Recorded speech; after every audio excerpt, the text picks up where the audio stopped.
দা দিয়ে কুপিয়ে টুকরো টুকরো করা হচ্ছে প্রায় 250 কেজি ওজনের বিশাল আকৃতির বোল মাছ। 5 থেকে 6 জন লোক এই কাজ করতে গিয়ে যেন রীতিমতো হিমশিম খাচ্ছেন।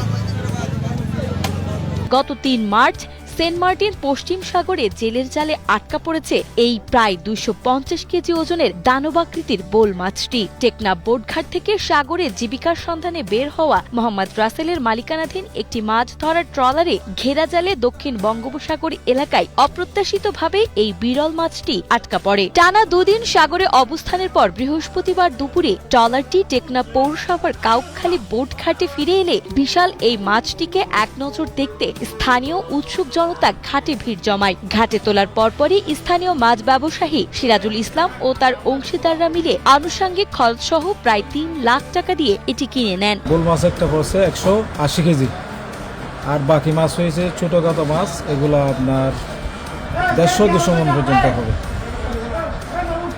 তারপর আর মাছটা বিক্রি করছি আমরা টেকনাফ বাজার। আমরা মাছটা ওই সাবুদ্বীপ আছে না, এখানে সাবুদ্বীপ থেকে একজন আনছে, ওনার থেকে আমরা 3 লক্ষ টাকা দিয়ে কিনে নিচ্ছি। ওইটা আমরা মন্তব্য করছি 260 কেজি 70 কেজি কাছাকাছি হবে। পরবর্তীতে সতেজতা ধরে রাখতে দ্রুততার সাথে সেটিকে আলগালি ফিশিং ফিশারিতে নিয়ে পর্যাপ্ত বরফ দিয়ে সংরক্ষণ করা হয়। গত বছর পবিত্র রমজান মাসেও ঠিক একই ধরনের একটি বিশাল বোল মাছ কেটে বিক্রির সফল অভিজ্ঞতা থেকে এবারও শুক্রবার জুম্মার নামাজের পর টেকনাফ পাইলট উচ্চ বিদ্যালয় মাঠ সংলগ্ন ব্যস্ত বাজারে এটি কেটে সাধারণ ক্রেতাদের জন্য বাজার দর অনুযায়ী খুচরা মূল্যে বিক্রি করা হয়, যা স্থানীয় ভোজন রসিকদের মধ্যে ইতিমধ্যে ব্যাপক উৎসাহের সৃষ্টি করেছে।